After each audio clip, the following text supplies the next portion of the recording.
E o Pira, tá por aí. Um abraço também a galera do Juscelino, hein? Nosso amigo Alex, o Donilo aí, o Tião, o Lampião, Maranhão. É tudo da casa do caminhoneiro, a galera, então aí, hein? E o nosso amigo Bocão, segura, Bocão.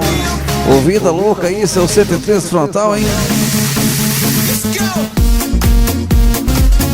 Como diz os ninjas, né? O sol nasceu para todos e a lua para poucos. A lua é só para quem tem pressão, amigão.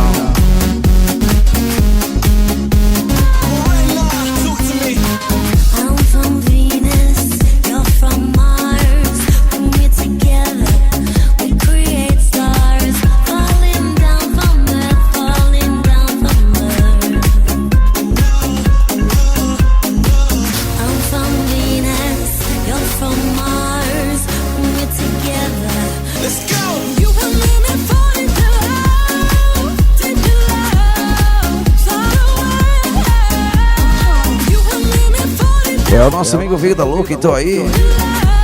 O sol nasceu para todos e a sombra para alguns, né, amigão? E a JC Frei nasceu para todos. Pronto, falei. É o Vida Louca e nosso amigo Canarinho de Tubiara, hein?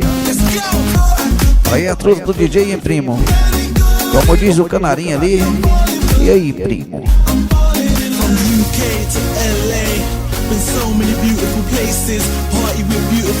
Antigamente a galera ia na JC Freios por informações dos motoristas, hein?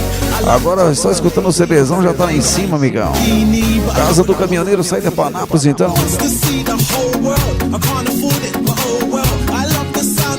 Escutou o CD do DJ Wagner, chegou na JC Freio, então.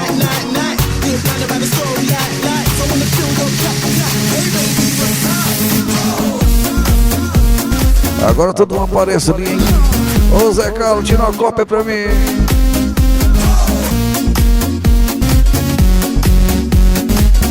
Aí o Zé Carlos fala só na fazendinha, hein? É nada. Fazendinha e os clientes VIPs, pronto, falei.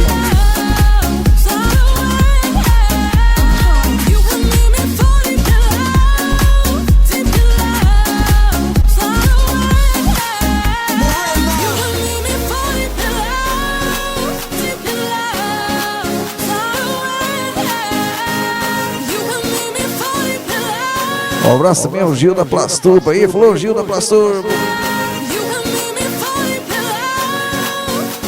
Quando isso, vem mais uma pra galera.